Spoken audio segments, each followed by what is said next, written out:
Oke, assalamualaikum warahmatullahi wabarakatuh. Kembali lagi dengan gua Jagat Arifin. Kali ini gua mau bahas tentang bahasa. Mungkin kalian agak asing dengan bahasa ini. Jadi kemarin gua udah riset dan searching tentang bahasa. Salah satu bahasa yang digunakan oleh para nabi pada zaman dahulu untuk berdakwah, guys. Jadi, bahasa ini bernama bahasa Ibrani. Jadi bahasa ini pada zaman dahulu digunakan para nabi zaman dahulu untuk berdakwah, menyampaikan wahyu kepada umatnya. Langsung aja guys, kali ini gua mau cerita tentang bahasa Ibrani. Simak video gua, jangan lupa subscribe, like, dan komen. Oke, langsung aja. Bahasa Ibrani adalah sebuah bahasa Semitik dari cabang rumpun bahasa Afro-Asia, merupakan bahasa resmi Israel. Bahasa Ibrani dituturkan sebagian orang Yahudi di seluruh dunia. Secara kultural, bahasa ini dianggap sebagai bahasa orang Yahudi. Meskipun bahasa ini juga dipergunakan oleh kelompok-kelompok non-Yahudi, seperti orang Samaria. Bahasa Ibrani hampir punah sebagai bahasa yang dituturkan pada abad kuno. Namun, terus digunakan sebagai bahasa liturgi, Yudaisme, dan bahasa sastra, serta hanya dipakai untuk mempelajari Alkitab dan Misnah saja. Konon bahasa Ibrani merupakan bahasa nabi yang dipergunakan untuk berdakwah. Salah satu nabi menggunakan bahasa Ibrani ini adalah Nabi Musa alaihissalam. Nabi Musa alaihissalam menggunakan bahasa Ibrani untuk berdakwah kepada Bani Israel atau kaum Yahudi. Bahasa Ibrani merupakan salah satu dari dua bahasa resmi Israel. Bahasa resmi lainnya adalah bahasa Arab. Bahasa Ibrani mirip sekali dengan bahasa Aram, bahkan kosakata Ibrani modern banyak pula meminjam dari bahasa Arab. Sebagai kewarganegaraan, istilah Ibrani merujuk kepada Bani Israel purba.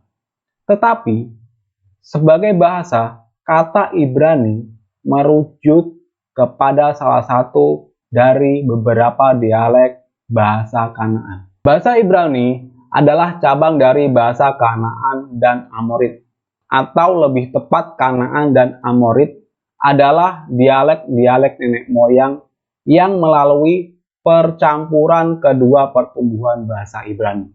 Bahasa Ibrani atau bahasanya negara Israel dan Moabit atau bahasanya Yordan bisa disebut dialek Kanaan Selatan. Sedangkan Fenisia atau bahasa Libanon bisa disebut dialek Kanaan Utara. Bahasa Kanaan dekat berhubungan dengan Aram dan juga dengan bahasa Arab Selatan Tengah dalam kadar lebih sedikit.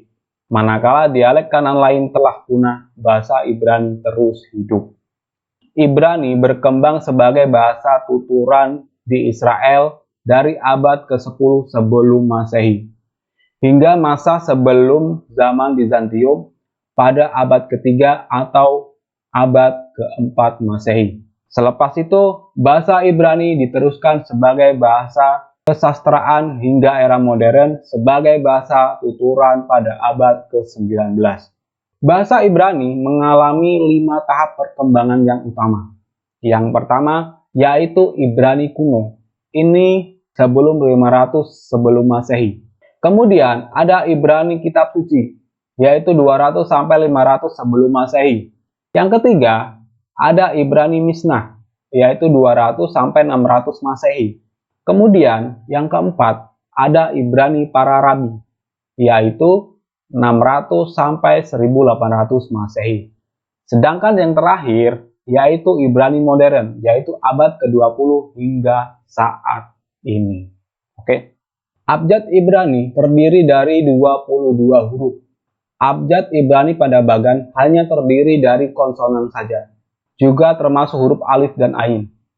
Karena teks Ibrani kuno hanya ditulis dalam bentuk konsonan saja, tanpa vokal, maka pelafalannya didasarkan pada tradisi lisan yang turun-temurun dari generasi ke generasi.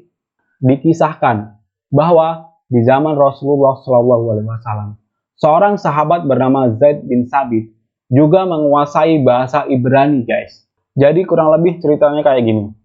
Rasulullah kagum dengan kemampuan menulis dan menghafal Zaid bin Sabit. Kemudian Suatu saat Rasulullah meminta untuk mempelajari tulisan orang Yahudi. Zaid menguasai bahasa Ibrani, baik lisan maupun tulisan. Dia mampu menerjemahkan kata-kata Rasulullah ketika ingin berkomunikasi dengan orang Yahudi, baik saat berpidato maupun berbentuk surat. Begitu juga ketika Yahudi menuliskan surat untuk Nabi, Zaid menerjemahkan ke dalam bahasa Arab. Bahasa Ibrani, Rasulullah pun memerintah Zaid bin Sabit untuk mempelajari bahasa Syria. Dengan tugas ini, Zaid telah melakukan tugas penting sebagai penerjemah Rasul dengan mereka yang tidak bisa berbahasa Arab. Berkat antusiasme dan keterampilan Zaid, dia dan mampu melaksanakan tugas selama ini. Nabi menambahkan tugas dan tanggung jawab yang lebih berat. Rasulullah memerintahkan untuk mencatat wahyu Allah dengan tulisan dan merekam dengan hafalannya. Ketika Rasulullah mendapatkan wahyu, dia memanggil Zaid sambil meminta membawa perkamen, tinta, dan tulang belikat hewan untuk menulis bagian dari Al-Quran tersebut.